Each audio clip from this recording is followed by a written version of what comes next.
Hey guys, welcome back to a brand new Ninjago video here on the channel. My name is TannerFishies. In today's video, the year of 2023 is finally here, and with the new year comes new Ninjago content. However, before we jump on into 2023 head first, I think it's only appropriate to take a look back at 2022 and discuss how Ninjago could have fixed one of its biggest issues. More specifically, an issue with Ninjago Crystallized that a lot of Ninjago fans have, including myself. A common complaint of Ninjago Crystallized is that the season was long, but it felt rushed at the same time. And I honestly believe a lot of the pacing issues that Part 2 had come from how Part 1 was set up, especially with the first chunk of Ninjago Crystallized trying to tie up loose ends from Seabound. The season had a lot to do following Ninjago Seabound, especially with Nia and her sacrifice, and they spent a large majority of that first half trying to settle Nia's character before moving on to the actual content of Crystallized. However, I feel like they could have done something differently with Nia's story in terms of having the fallout of Ninjago Seabound stick, but also having it not be at the start of Ninjago Crystallized. And the way that LEGO could have done that was by taking advantage of Ninjago Core. Here's what I mean by this, and I've already touched on this in a previous video, but I want to expand on this idea more here. The Virtues of Spinjitzu being a series of shorts could have been expanded outwards to become a full season. It could have been a smaller scale season, much like The Island in terms of only having a few episodes, but still the Virtues of Spinjitzu shorts could have been full episodes of a full season. And just like the actual Spinjitzu Virtue shorts that we got, these episodes could have focused on the virtues of Spinjitzu,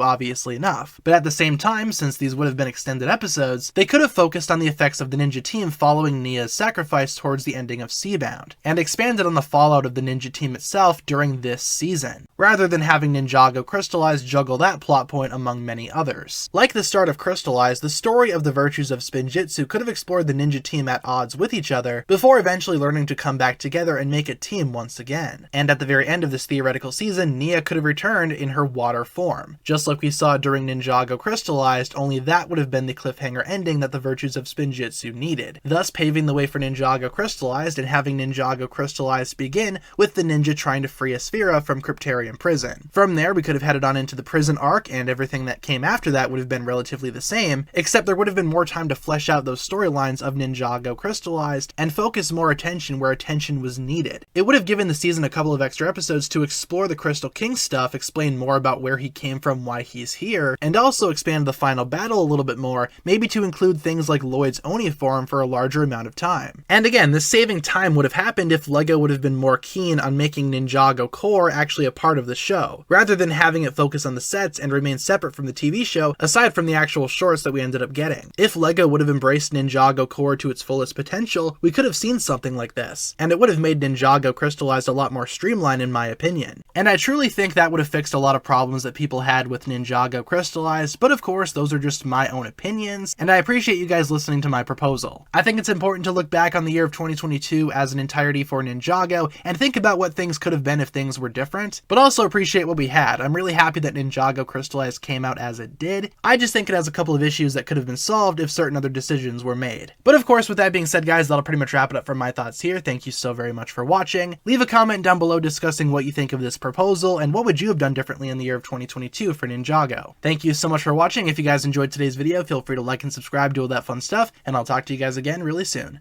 Peace.